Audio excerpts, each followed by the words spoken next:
Welcome to the stock market Sutra guys. आज हम यहाँ बात करेंगे टाटा ग्रुप के बारे में। पिछले कुछ दिनों से हम देख रहे हैं कि टाटा ग्रुप को लेकर कोई ना कोई न्यूज़ तो चल ही रही है। इसी में आज एक जो न्यूज़ आई है टाटा ग्रुप की तरफ से वो ये है कि टाटा ग्रुप अपनी जो लिस्टेड कंपनी है और अनलिस्टेड कंपनी है, इन सभी कंपनियों को इन कंपनियों का मर्जर कर कर सिर्फ 15 कंपनियां रखेगा जो कि लिस्टेड रहेगी। और ये वो क्यों कर रहा है, इसके पीछे का रीज़न क्या है, हम ये भी जानेंगे। और इसका शेयर होल्डर पर क्या नुकसान होगा या क्या बेनिफिट होगा, हम इसके बारे में भी आगे जानेंगे। ये आप जानते ही हैं कि जो टाटा ग्रुप है ये 1868 में फाउंड हुआ था, यानी उसे तब स्टैब्लिश किया गया था, यानी करीबन 154 ईयर्स अगो। और इसके जो फाउंडर हैं ये जमशेद जी टाटा थे। और टाटा जो है ये 10 सेक्टर में इसका बिजनेस है। ये हमको पता ही है कि टाटा जो है इसका 10 सेक्टर्स में बिजनेस है। अब वो सेक्टर्स कौन कौन से हैं अगर ये हम जाने तो रफली हम इसको मैं आपको बता रही हूँ कि आईटी सेक्टर है, स्टील सेक्टर है, इलेक्ट्रिकल से, ऑटोमोटिव है, कंज्यूमर्स है, रिटेल है, फाइनेंशियल सर्विसेज है, टूरिज्म एंड ट्रैवल में है, टेलीकॉम है, मीडिया है, ट्रेडिंग इन्वेस्टमेंट में है, डिजिटल है, एयरलाइंस में भी है। तो ऐसे 10 सेक्टर है करीबन जिसमें टाटा का बिजनेस है। अब जो मर्जर हो रहे हैं, जैसे कि हमने रिसेंटली ही टाटा का एक मर्जर देखा था कि जो टाटा कंज्यूमर है, टाटा कंज्यूमर प्रोडक्ट का टाटा कॉफ़ी में मर्जर किया जा रहा है। और टाटा कंज्यूमर के टाटा कॉफ़ी के अगर आपके पास 10 शेयर्स होंगे तो स्वाइप रेशो में टाटा कंज्यूमर के आपको 3 मिलेंगे।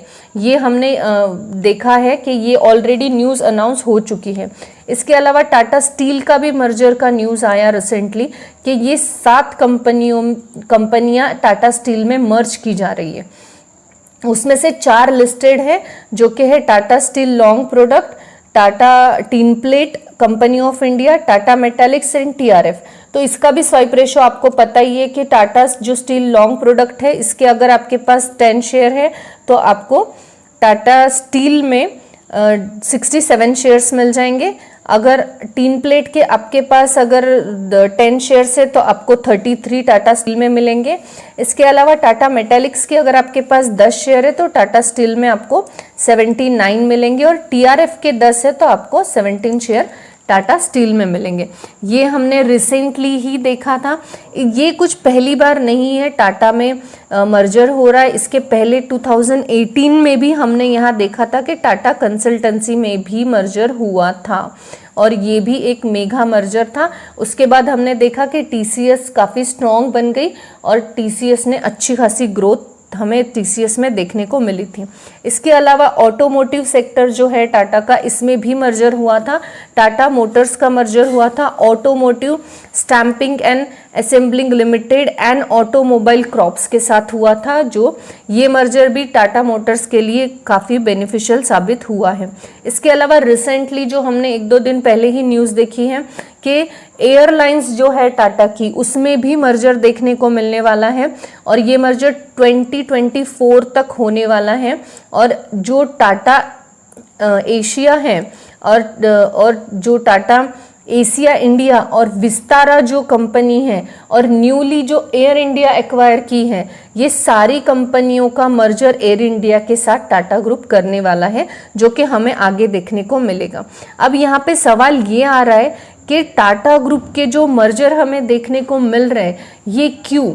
और जो रिसेंटली हमने एक आज ही न्यूज़ आई है टाटा ग्रुप की तरफ से कि जो टाटा ग्रुप की लिस्टेड और अनलिस्टेड ऐसी करीबन 29 लिस्टेड कंपनियां हैं और नियर अबाउट 60 कंपनी है जो अनलिस्टेड है। तो इन दोनों को मिला के टाटा ग्रुप जो है ये सिर्फ 15 लिस्टेड कंपनियां रखेगा। तो ये न्यूज़ भी हम देख लेते हैं। आइए, आप यहाँ पे देख सकते हैं कि ये न्यूज़ हमें देखने को आज ही मिली है कि जो 29 कंपनियां हैं अब उनको सिर्फ 15 कंपनियों में डिवाइड किया जाएगा। जो टाटा है इसकी अनलिस्टेड भी नियर अबाउट 60 कंपनियां हैं और जो लिस्टेड है ये 29 है, और ये दोनों को मिला के यानी सब्सिडरीज और मेन कंपनियों को मिला के अब सिर्फ 15 लिस्टेड कंपनियां हमें टाटा की देखने को मिलने वाली हैं।